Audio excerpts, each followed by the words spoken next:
From 8 to 4, and it feels a bit lonely now in Euro 2024. All of these teams eliminated. Feels like the last few stragglers at the party, still trying to keep the fun going. So let's go over the stragglers. Spain, France, England, and the Netherlands fighting for a place in the final of Euro 2024. And of course, I'll give my predictions for you prediction perverts. 2 out of 4 last time. How did you do? The 2 I got wrong, shootouts. So it doesn't feel like I was massively wrong for those ones, you know? Not like Portugal and Switzerland got absolutely destroyed and I was completely off base. Anyway, let's jump in. England and the Netherlands playing on Wednesday, July 10th in Dortmund. Great stadium for a semi-final, eh? Say what you will about Southgate, but the man is in yet another semi-final with England. Do I love his football? No. Making the semifinals in all 4 of the tournaments he has been in charge of is impressive though. The Dutch have a pretty solid record against England. Recent record, that is. Since they lost to England in the group stage of Euro 1996, they have played each other 9 times, 8 of which have been friendlies, and the Netherlands have only lost 1, won 4, and drawn 3. England have a clean slate as far as suspensions go, and while Harry Kane was subbed off in extra time after taking a fall, he spoke after the match to say that he just had cramps in both of his legs. So Southgate decided to go ahead and sub in Ivan Toney, who has been called the best penalty taker in the world by Thomas Frank. I mean, the way he didn't even look at the ball was impressive. As for the Netherlands, they will also have a clean slate, so Koeman has everyone to choose from. And that bodes well for Dutch fans, as Koeman has actually been very good with his substitutions in the last couple of matches. When he's need to make adjustments, he has done well, as he did against Turkey. After being down a goal, he brought on Weghorst, changed their shape, and they looked all the better for it. Like I said in the previous preview video, Memphis isn't great as a lone striker. He just sort of disappears out there. But when he plays alongside Weghorst up top on the same side of the pitch as Gakpo, he looks so much better. Plus, Weghorst gives him options. He's good at holding up the ball, he's good in the air, and his movement in the box has been quite decent in the cameos he's had. I would be absolutely amazed if Koeman once again starts Steven Bergwijn or Daniel Malen, as that has been 2 matches in a row in which Bergwijn has been substituted at halftime because it just wasn't working. Against Romania, it was a like-for-like substitution in which Malen played way better than him. Against Turkey, a change of shape for Weghorst. As much as I have really enjoyed Reinders, he's put in some great midfield performances in this tournament, but the combo of him and Schouten does seem to leave the back line a little bit exposed. There's a gap that opposing teams have been able to exploit there, and with Ake pushing up a lot against Turkey, Van Dijk was left in some hairy situations. That is something that simply cannot happen against England if they want to win this match. Because just as he was against Switzerland, Bukayo Saka is going to be a nightmare down the Dutch left, English right. Saka has been the most dangerous attacker out there for England in this tournament, and by that I mean by the threat that he is constantly carried through his mazy runs and trying to make things happen around the box. I still don't fully trust this Dutch defense, to be honest, and if the English attack finds itself on the day for more than just 1 goal, then that could spell trouble for the Dutch. I mention this because for all of the good that the Dutch have going for them in the attack, the backline has been spooky at times. Just look at all the chances that Turkey had toward the end of the match. Look at Austria's match against them, etc. As for England's attack, however, it hasn't exactly been firing on all cylinders in this tournament. As mentioned previously, Kane has very much looked like a player who was at the end of a long season or playing through an injury. Cramps can hit anyone, but he hasn't looked like himself in the box, and I can't remember a time when his passing has looked so poor. He cleaned up the passing vertical, at least, up against Switzerland, so that's a good omen. But if it's not Kane providing danger, the statement still stands that there are other dangers around him. Foden hasn't quite looked like the Premier League Player of the Season award winner that he is in this tournament, but certainly has it in him to produce magic at any moment. Bellingham, we've seen that from him already this tournament, and while his performance against Switzerland wasn't as glamorous as what he produced against Slovakia, he was still good, and we all know at this point just how clutch he is. But the attack has struggled to create good chances at times, especially against Switzerland. That's an issue for them. Where England have their X factor in Bellingham, Gakpo has been that guy in this tournament for the Netherlands, an absolute nightmare down the left flank. Turkey dealt with him by doubling up and sometimes surrounding him with 3 players, as his ability to skate past players has been unbelievable, and his finishing has been dangerous as well. Nearly had another against Turkey if that defender hadn't nicked it off of him for that own goal, and he struck a volley straight at the keeper as well, so not bad. We spoke of the Dutch backline. What about England's? Southgate switched to a back 3 against Switzerland, and I didn't mind that at all. I wonder if he read that quote from Yakin from after the Italy match, where Yakin said that he knew Switzerland would kill Italy if Italy played with a back 4.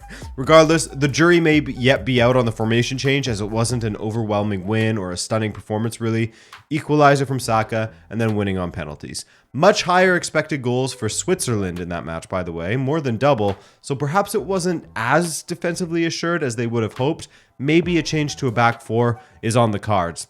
Players probably weren't feeling that back 3. Now, both managers can take some credit for how their substitutions have played out pretty nicely in this tournament. I'd give Netherlands the overall edge as far as how their tournament has gone. They nearly beat France, if not for that disallowed goal, a weird one. They lost to Austria thanks to a nice own goal and Van Dijk playing with a zigzag back line formation, but were superb against Romania and played well against Turkey in the second half after making the changes they needed to make.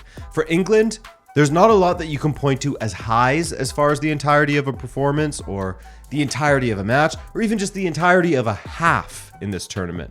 Poor second half against Serbia, really underwhelming against Denmark, Slovenia, and Slovakia. And Switzerland, it came close in extra time for the second match running and they won in a shootout. So I'd say the edge goes to the Netherlands because if they can play as they did against Romania, as they did in the second half against Turkey, then England will struggle against them. That attack of Weghorst, Depay, Gakpo, and Simmons is just too dynamic, and Gakpo's in crazy form. As always, there's a chance that England will do as they have done lately in this tournament, play just well enough to hang on in this match, and then get bailed out by some individual magic. But I can't bet on that. I'm looking towards the Dutch to win this one.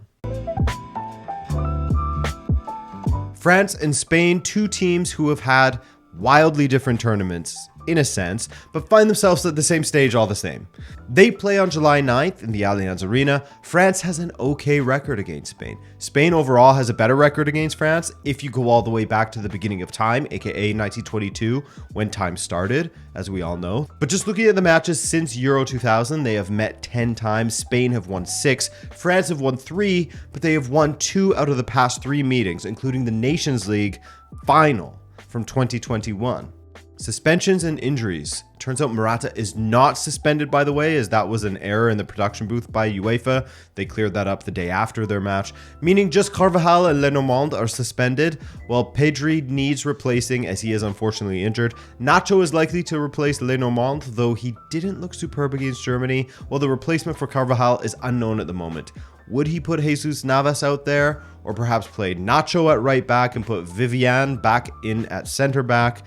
Vivian was pretty decent against Albania, but France is not Albania. And of course, Olmo is the natural choice to replace Pedri, as he has been fantastic every time he has stepped onto the pitch for Spain in this tournament. He scored their opener against Germany and assisted Marino's winner, so he had his fingerprints all over that match. France, no suspensions to speak of. Adrien Rabiot is returning, which begs the question of whether Deschamps will keep Camavinga out there instead of Rabiot or bring back the Rabs.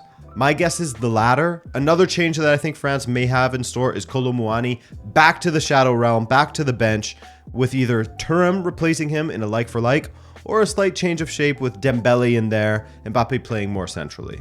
What I can say for sure is that when Dembele came onto the pitch against Portugal, he was immediately France's most dangerous player in everything but his finishing, as per usual. Not exactly what he is known for, but that man was tiptoeing through the Portuguese defenders at ridiculous speeds, and having him run at Cucurella seems like a must. Cucurella has actually been quite good in this tournament, as has Laporte.